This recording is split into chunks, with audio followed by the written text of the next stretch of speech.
एक बार की बात है, एक घने जंगल के किनारे एक छोटी सी पहाड़ी थी। उस पहाड़ी पर 3 बकरियां रहती थीं, रूपा, भूरी और छोटी मीकू। वे बहुत समझदार थीं और हमेशा एक दूसरे का ख्याल रखती थीं। उसी जंगल में एक दुष्ट बाघ भी रहता था, जिसकी नजर उन बकरियों पर थी। वह कई दिनों से उन्हें पकड़ने की योजना बना रहा था। एक दिन जब बकरियां हरी घास चर रही थीं, बाघ ने मौका पाकर उन पर हमला करने की सोची। वह दबे पांव झाड़ियों के पीछे से निकला और दहाड़ा, हा हा हा, आज तो तुम तीनों मेरा भोजन बनोगी। तीनों बकरियां डर गईं, लेकिन सबसे छोटी और बुद्धिमान बकरी मीकू डरी नहीं। उसने तुरंत एक योजना बनाई। मीकू ने हिम्मत करके बाघ से कहा, बाघ भाई, आप हमें खा सकते हैं, लेकिन हम तीनों बहुत पतली हैं।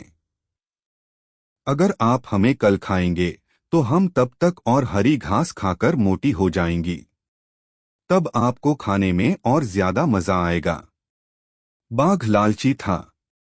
उसने सोचा कि बात तो सही है। उसने कहा, ठीक है, कल सुबह मैं आऊंगा। अगर तुम मोटी नहीं मिली तो मैं तुम्हें कच्चा चबा जाऊंगा। बाघ चला गया। बकरियों ने उस रात कुछ नहीं खाया। उन्होंने पूरी रात जागकर एक गहरी खाई के किनारे, जहां से दूसरी तरफ जाने के लिए एक पतला सा लकड़ी का पुल था, वहां मिट्टी और पत्थरों से एक नकली बकरी बनाई। अगली सुबह बाघ आया। उसने देखा कि वहां तीनों बकरियां खड़ी हैं, लेकिन वे कल से बड़ी लग रही थीं, क्योंकि बकरियों ने झाड़ियों को उन पर डाल दिया था। बाघ ने दहाड़कर कहा, तैयार हो जाओ।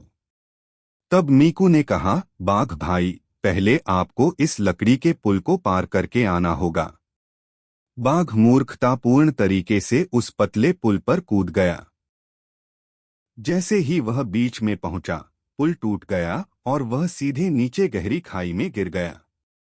तीनों बकरियां खुशी खुशी वहां से भाग गईं और सुरक्षित स्थान पर पहुंच गईं। सीख, शारीरिक शक्ति से बड़ी बुद्धि होती है।